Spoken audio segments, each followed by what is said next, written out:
Hello everyone, I am Niharika. Once again welcome to my channel. Today I am going to explain question number 2 of exercise 14.3 of Maths NCERT book. So let's get started. So here the question says the following data on the number of girls to the nearest 10 per 1000 boys in different sections of Indian society is given below. ठीक है, सो आपको India की society के कुछ sections given है, साथ में आपको दूसरी साइड पे गिवन है नंबर ऑफ गर्ल्स पर 1000 बॉयज. ठीक है, ये आपको न्यूमेरिकल्स में गिवन है. सेक्शंस कौन कौन से होते हैं आपने कैटेगरी सुनी होगी, तो उन्हीं को सेक्शंस यहाँ बोला गया है. तो पहले है एससीज मतलब schedule caste, then schedule tribe ST, then non SC ST, then backward districts, non backward districts, rural and urban. Rural आपका गांव का एरिया होता है, अर्बन आपका शहर का एरिया होता है, राइट. उसके बाद आगे लिख लेने हैं कि कितनी नंबर ऑफ गर्ल्स. बेसिकली आपको क्वेश्चन में ही गिवन है, तो मैं आपको चार्ट समझा रही थी. इस डाटा को आपने अपने ग्राफ पे प्लॉट करना है. आपको क्वेश्चन में भी यही गिवन है कि बार ग्राफ बनाना है इसका. ठीक है, साथ साथ आपने कंक्लूजन भी निकालने हैं, तो आपने कुछ पॉइंट्स देने हैं. कंक्लूजन में वही आते हैं कि आपके कुछ पॉइंट्स जो इसमें सिमिलर होंगे या फिर कुछ ग्रेटर देन या कुछ लेसर देन. चलो उसको तो हम लास्ट में समझ लेंगे, पहले हम प्लॉट कर लेते हैं ग्राफ. तो अपने वाई एक्सिस पे आप यहाँ पे नंबर ऑफ गर्ल्स पर 1000 बॉयज को प्लॉट कर लोगे, जिसमें सबसे छोटा डिजिट 910 है, सबसे बड़ा है 970.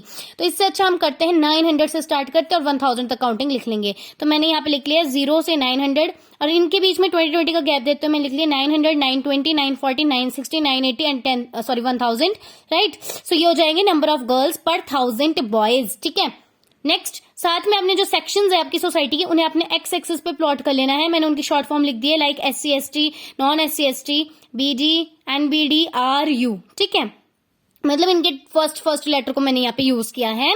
चलिए अब उन्हें प्लॉट करते हैं. जैसे एससी है 940, तो यहाँ पे मैंने उसकी बार 940 तक ड्रॉ कर ली है. देन एसटी इज 970, तो 960 और 980 के सेंटर में आ जाएगा. देन 920, तो 920 के सामने प्लॉट कर लेंगे. 950 आ जाएगा 940 और 960 के सेंटर में या फिर मिडिल में, तो यहाँ पे हमने 950 प्लॉट कर लिया. 920 यहीं पे 920 के साथ आ जाएगा. देन 930, 920 और 940 के सेंटर में आ जाएगा.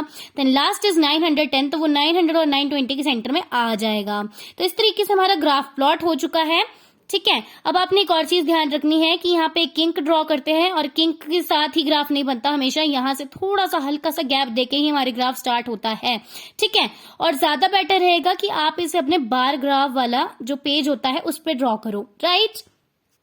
चलिए अब इसका सेकंड क्वेश्चन सॉल्व कर लेते हैं, जिसमें आपने कंक्लूजन बताना है. सो आप देख सकते हो कि यहाँ पे number of SC ST, number of non SC ST और number of non backward district के जो गर्ल्स हैं वो बिल्कुल इक्वल अमाउंट में है, इक्वल मेजर में है. तो पहले कंक्लूजन तो यही बन जाएगा, that is first is the number of girls पर 1000 boys are maximum in ST section and minimum in urban section.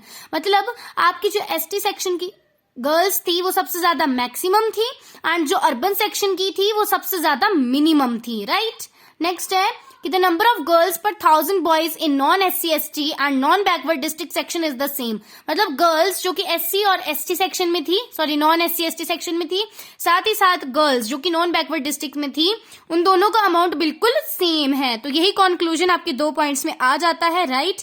आप इसी के 3 पॉइंट्स भी बना सकते हो. 3 कैसे बन जाएंगे, पहले आपने मैक्सिमम वाली फर्स्ट लाइन में लिख देना है कि मैक्सिमम गर्ल्स थी हमारी एसटी सेक्शन में, सेकंड बन जाएगा मिनिमम गर्ल्स थी अर्बन सेक्शन में, थर्ड बन जाएगा कि सेम नंबर ऑफ गर्ल्स किन किन में थी, नॉन एससी एसटी में एंड नॉन बैकवर्ड डिस्ट्रिक्ट्स में, right. So this was the conclusion for this question. उम्मीद है आपको ये क्वेश्चन भी काफी अच्छी तरह से समझ आ गया होगा. For more videos please subscribe my channel. Till then bye bye and take care.